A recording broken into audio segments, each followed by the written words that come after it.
Hey, Kentucky, this is Mary Jo Perino. Tonight, Mitch McConnell is at the center of America's debate over guns, while some of his supporters create controversy on social media. And UK football loses another player. All that and more next on Hey, Kentucky.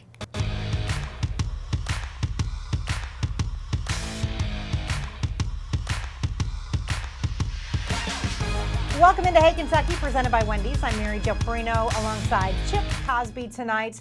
And Chip, this was a tough weekend in the United States. So, it really was. Yeah, so we're going to talk about that starting today. And we begin with a couple of topics involving Kentucky's Mitch McConnell. The Senate Majority Leader is at the heart of the debate over how Washington should respond in the wake of two more mass shootings across the country.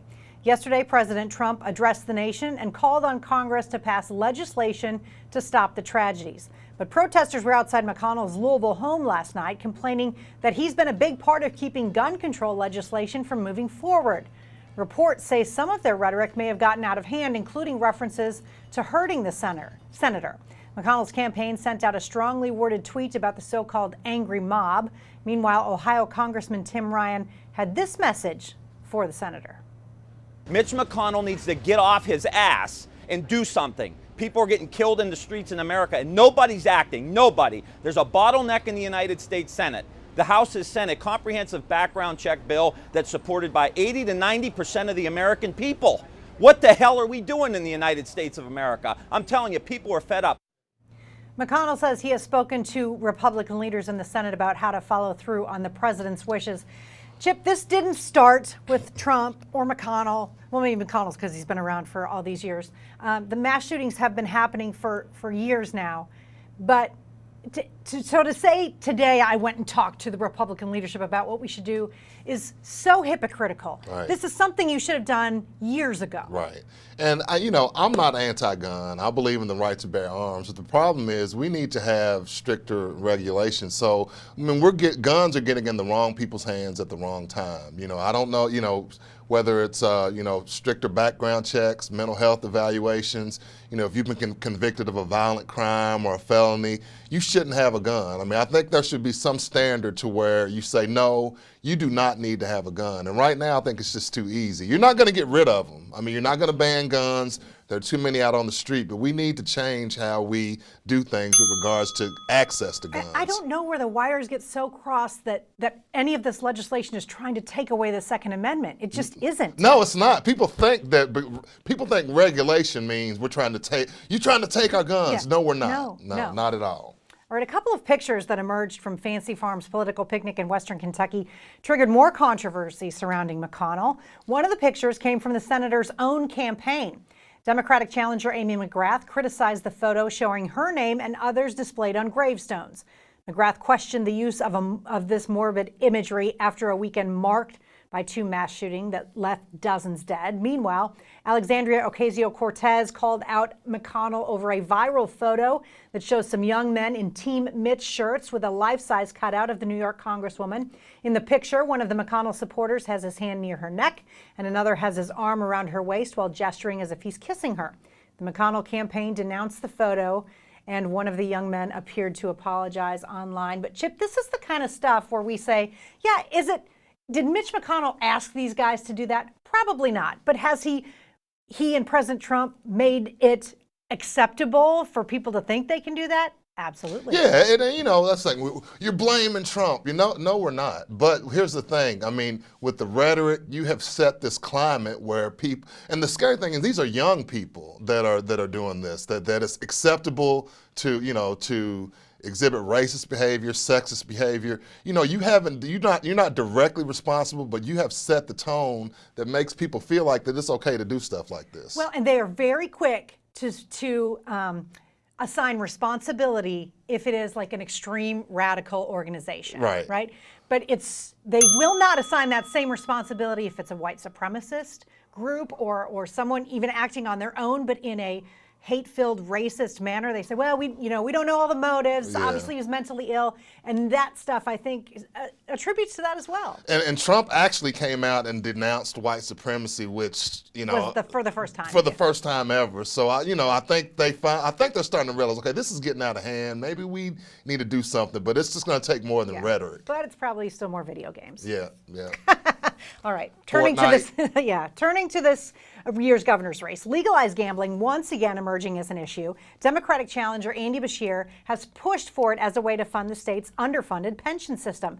But in a recent radio interview, Governor Bevin said suicides are part of the societal costs related to casino gambling. Every night somewhere in America, somebody takes their life in a casino because they've wasted the last semblance of dignity and hope that they had. Families are ruined. Lives are ruined. There is societal cost. Well, mental health experts estimate 3 to 5% of addicted gamblers will have suicidal thoughts. They say the governor's claim of daily suicides in casinos doesn't hold up. Chip, he clearly just made that up. Yeah, give me some numbers or something, I work in mental health, and, I've dealt with a lot of people with issues.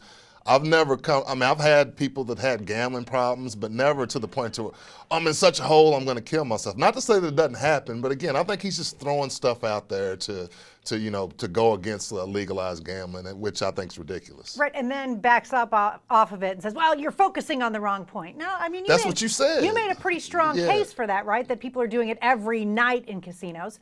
There's also so many other legal things and mental illness that lead to suicide that I don't know how you just put it on gambling. I never associated gambling with suicide, no. All right, now to Kentucky football. This year's team is still in the early stages of training camp, and there's been talk that this may be more of a passing offense, but it's all in how you look at it. Quarterback coach Darren Hinshaw said Terry Wilson might be looking to throw the ball 35 to 40 times a game. Terry Touchdown only dropped back and released a pass 20 times a game a year ago. Offensive coordinator Eddie Grand says there's only one way the ball will be thrown 40 times a game. Big men lead the way. And if you cannot run the ball, you're going to have a hard time winning in this league. We want to be balanced. We want to be a little bit more balanced this year. So if you had 80 plays, if you had 40 throws and 40 runs, that would be perfect. That's the perfect scenario. What we've got to do is we've got to be more efficient in the passing game and more explosive. Well, that passing game may have taken a hit today as we learned that Isaiah Epps, wide receiver, will miss 6 weeks with a small foot fracture. He's been considered a reliable deep threat for the offense, and Chip, his numbers don't blow you away. But aside from Lynn Bowden's, nobody's due, so he was expected to be heavily relied upon. Yeah, there's going to be two factors that contribute where they're going to have an improved passing game. Obviously, Terry Wilson, and we saw glimpses last year where he made some good throws. The Louisville game, I know Louisville had packed it in, but he made some nice throws, made some in the Penn State game, and he was hurt. So if he can improve, and they're going to need some of these young, unknown guys to step up. Bowden's going to get double and triple teamed, so that'll give some guys some opportunities to make some early catches, maybe get some confidence and develop a reliable number 2 and 3 guy. And Benny Snell wasn't much of a pass catcher out of the backfield. I think A.J. Rose can maybe give Terry a little more confidence in the passing game, too, if he can drop, have a couple checkdowns to him along the way. Yeah, you don't have to throw bombs every time to have an effective passing game. Out of the backfield, use the tight end over the middle. Yeah, Tim Couch made a career out of, just throwing short, accurate passes. Yep. All right, as for UK basketball, the team is back on campus and they're looking pretty ripped. Last week, the official men's basketball Twitter account posted an image from a late-night workout session at the Joe Kraft football training facility practice fields. Video of the team's summer workout with strength coach Rob Harris was also released. In terms of returning or veteran players, there's a noticeable difference from last year to this one, with players bulking up. E.J. Montgomery, Chip, is the one that I would say most impressive to me. Yeah, and Kyle's he's a big guy, and we're not going to get out physical. We're not going to get punked out, and I think this is a good thing for the way they want to play.